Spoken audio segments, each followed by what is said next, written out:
Lord of the Mysteries. Chapter 384. On your own you check yourself?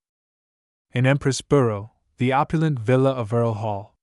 The aroma of Fainapotter's top-quality Mount St. Lucie coffee blended with the splendid fragrance of the Queen's black tea to create an intoxicating symphony of smells. They lingered around the elegant three-tiered high tea tray that served delicious and delicate desserts. This was the high tea party organized by Audrey. She had invited her friends of blue blood parentage, all who were fellow enthusiasts in mysticism. They sat around her, talking and laughing. Under Audrey's imperceptible guidance, Jane, Murray, and the others became extremely interested in the Black Emperor, the hero bandit who had appeared last night. All of them cast their eyes towards the noble-born Kanslerson who had joined MI9. "What beyonder powers does that Black Emperor have?" the sweet-looking Christine asked curiously. Among the few of them, the lowest rank among their fathers was that of a viscount. It allowed them to have sufficient status and channels to understand the existence of beyonder powers and potions in their endearing pursuit of mysticism. But just like Audrey before, they were all unwilling to join the Nighthawks, the mandated Punishers, the Machinery Hive Mind, and MI9. Other than that, the families that they belonged to didn't have histories that traced back to 1,000 years ago, and even the ancient aristocrats that had just been established in the fourth epoch of the Lone Kingdom weren't completely loyal to the royal family or to the upper echelons of the military. They weren't bestowed with any formulas, and even if they had beyonder ingredients, it was unlikely that they could recognize them. They wouldn't even know how to use them even if they did recognize them. This limited the possibility of Murray, Christine, and the others in becoming beyonders. They could only look forward to it, but it was difficult for them to take that crucial step. As for whether or not their elders had collected the potion formulas and nurtured beyonders for their families, that was beyond their purview. After all, this wasn't allowed. If the king were to find out, they could use this as a reason to strip them of their noble titles. Of course, there were already 2 traitors in the living room, Audrey, who had advanced to Sequence 8 telepathist, and Viscount Glaint, who had gathered one portion of beyonder ingredients. It wouldn't be long before he became an apothecary. The tall, thin, young gentleman, Kantz, took a sip of his coffee and said, "I won't give you a direct answer. I'll just tell you some facts."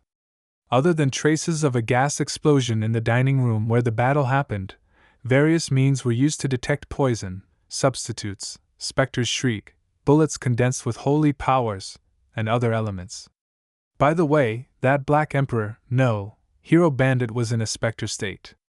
It doesn't look like the person who had killed Vice Admiral Hurricane Kalangos, nor does it look like the person who had dealt with Lenevis in the sewers. Is the person involved in Capham's case Mr. Fool's third blessed who stole the Black Emperor's card? There are at least 3 blessed in Backland alone.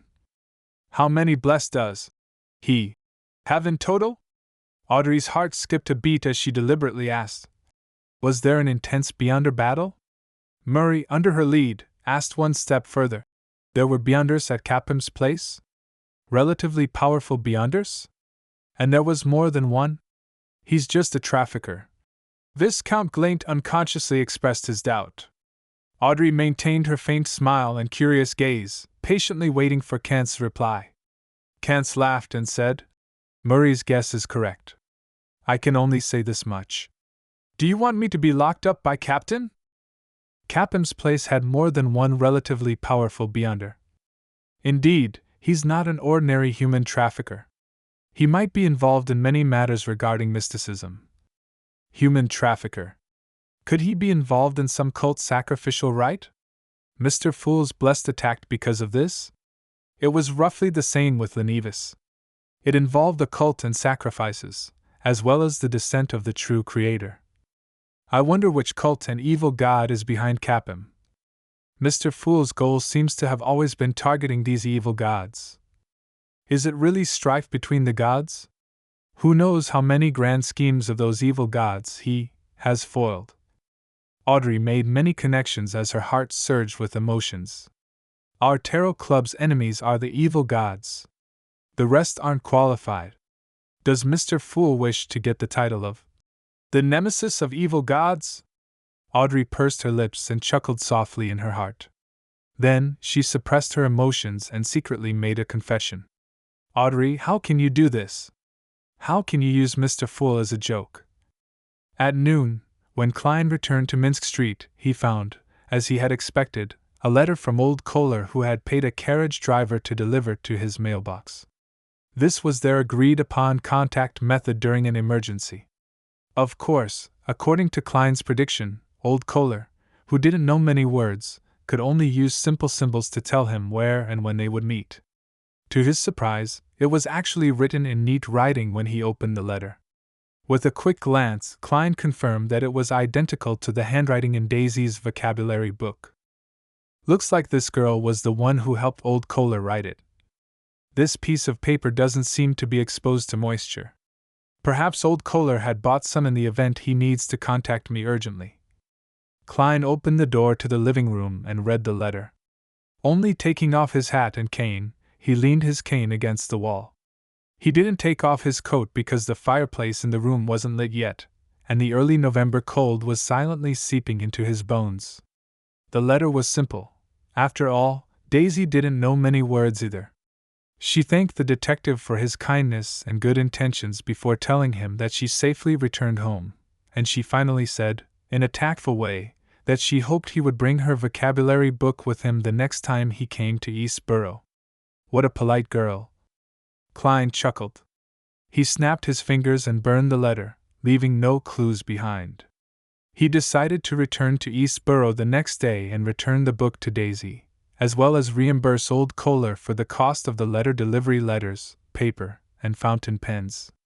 With this in mind, he couldn't help but sigh and chortle. Captain, now it's my turn to approve the expense claims of others. Without wasting any time, he went out again and went straight to the Quelag Club, where Dr. Aaron was seen more often during Friday afternoons. Klein wanted to ask about Willa Septon, the child who had played with tarot cards. After entering the Quelag Club in Hillston Borough, Klein said to the red-vested attendant, "A cup of Marquis black tea and a serving of dessert. Send it to the corner seat of the main hall. Dr. Aaron, reporter Mike, and the others are sitting there." Klein had already spotted the relatively cold and famous surgeon, Aaron Series, who was wearing gold-rimmed glasses, as well as reporter Mike Joseph from the Daily Observer, who he had worked with twice and had a pair of charming blue eyes. He also saw the aristocratic equestrian teacher, Talon Dumont, whose frequency of appearing at the club was only second to his. "Oh, our great detective is here, and we happen to be talking about you." Talon stood up with a smile. "Speaking bad things behind my back?" Klein joked. Mike stood up and shook his hand. "No, I want to hire you again. What's the matter this time?" Klein bowed at Dr. Aaron and sat down at their table. Mike chuckled and said, "I'm sure you've read the papers? Capem has been killed off by the hero bandit Black Emperor, and his crimes have been exposed.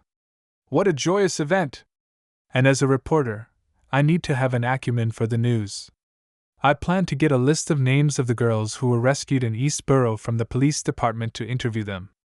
Then I'll paint Capem's most cruel, most evil, and most unforgivable side to the readers of the newspaper. Of course, the victims must remain anonymous." He paused for a moment and suppressed his voice.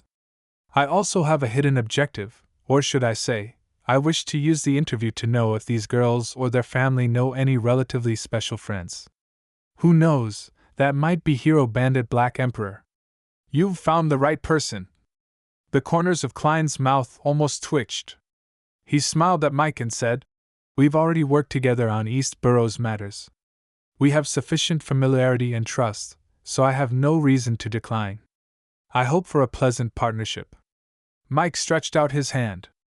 "We'll start tomorrow or the day after tomorrow, and we'll be paid the same as last time for a total of £10. At that moment, Dr. Aaron, who had been listening by the side, said, "Sherlock, I want to hire you as well. This evening, or after dinner. It looks like my business is improving recently." Klein asked, amused. "Will it conflict with Mike's request?" "No." Aaron shook his head. "My luck recently has been pretty good. This makes me suspect that my bout of bad luck was because of that child's inverted Wheel of Fortune card and the words he said. I'm very troubled and puzzled in this regard. I swear to God that I was very nice to him, and I treated him with the best of intentions. Why would he treat me that way? I wished to visit him at his place and confirm that he didn't do it on purpose. However, I'm ultimately afraid that something similar would happen again or some accident might occur. Therefore, I wish to hire you to protect me. Just for tonight. It won't conflict with Mike's request. How about it? That's what I wanted to do. After challenging the impossible and doing good deeds, my moral standing has become pretty good. Am I really going to become the king of yellow and black who wields good luck? Klein was pleasantly surprised as he said with a reserved smile. No problem, we can talk about the remuneration. City of Silver. Derek Berg once again examined the translucent worm with 12 circles, the remains of Amon's avatar. He had originally wanted to ask Mr. Fool what this was exactly, but considering how he had already troubled this godlike figure once, he couldn't bring himself to ask as he abandoned this plan. Now, he planned on showing it at the next tarot gathering and ask Mr. Hangman, Miss Justice, and the rest.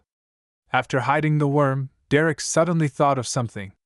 It was about time for the team that had gone with Shepherd Elder Lovia to explore the half-destroyed temple of the fallen creator to return.